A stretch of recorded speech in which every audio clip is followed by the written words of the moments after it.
Hi friends, তোমরা সবাই কেমন আছো? আশা করি তোমরা সবাই ভালো আছো। তো আমি একটা রেসিপি নিয়ে চলে এসেছি। আমি এখন টক ডাল রান্না করব। তো কীভাবে রান্না করব সেই রেসিপিটা তোমরা প্রথম থেকে শেষ পর্যন্ত দেখতে থাকো। প্রথমে একটা ওভেনে কড়াই বসিয়ে দিয়েছি। তারপরে আমি কড়াইতে জল অ্যাড করব। কড়াইতে জল অ্যাড করবো।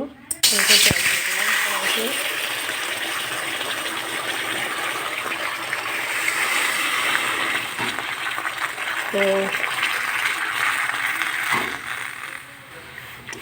আমি মুসুরির ডাল রান্না করব, তার জন্য জলটা গরম করে নিচ্ছি।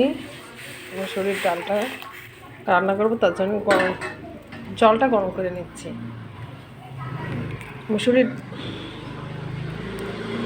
জলটা গরম হয়ে গেছে। এবার আমি মুসুরির ডালটা জলের ভিতরে ঢেলে দিলাম।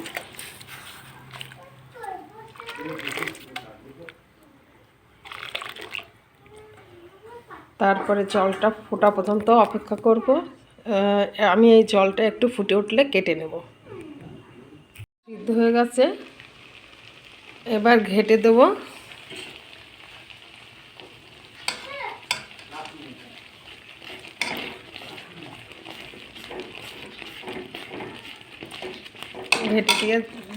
ঘেঁটে দিয়েছি। এবার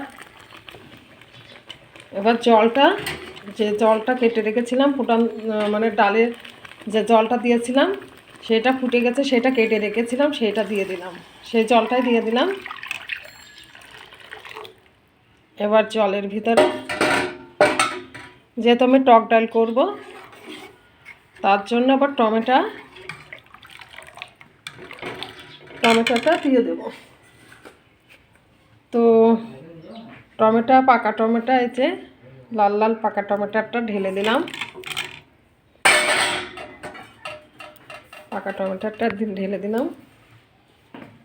এবার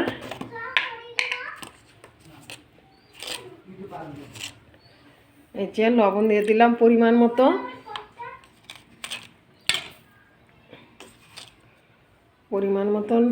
লবণ দিয়ে দিলাম।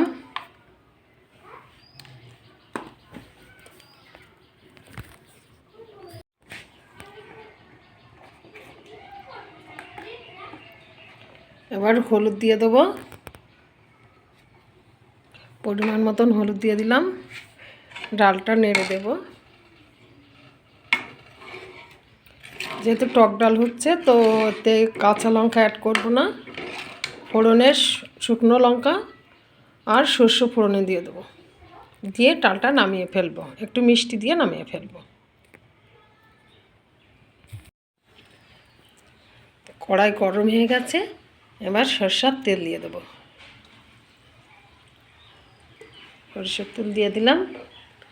সরষের তেল দেওয়ার পরে তেল গরম হয়ে গেছে, এবার শুকনো লঙ্কাটা দিয়ে দিলাম।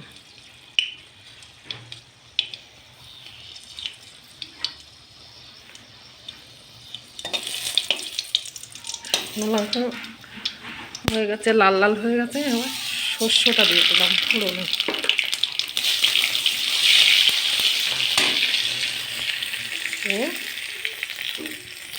এবার আমি টক ডালটা ঢেলে দেবো। গরম হয়ে গেছে, এবার ডালটা ঢেলে দিলাম। এবার ফোড়নে ডালটা দিয়ে দিলাম। ফোড়নে শুকনো লঙ্কা আর সর্ষে ফোড়ন দিলাম, দিয়ে এবার একটু মিষ্টি দিয়ে নামিয়ে ফেলবো। ফুটে উঠলে মিষ্টি দিয়ে নামিয়ে ফেলবো। তো বন্ধুরা, ডালটা ফুটে গেছে। এবার একটু চিনি দেব, মানে 1 চামচে 4 ভাগের 1 ভাগ অল্প চিনি দেবো। আমরা বেশি মিষ্টি খাই না।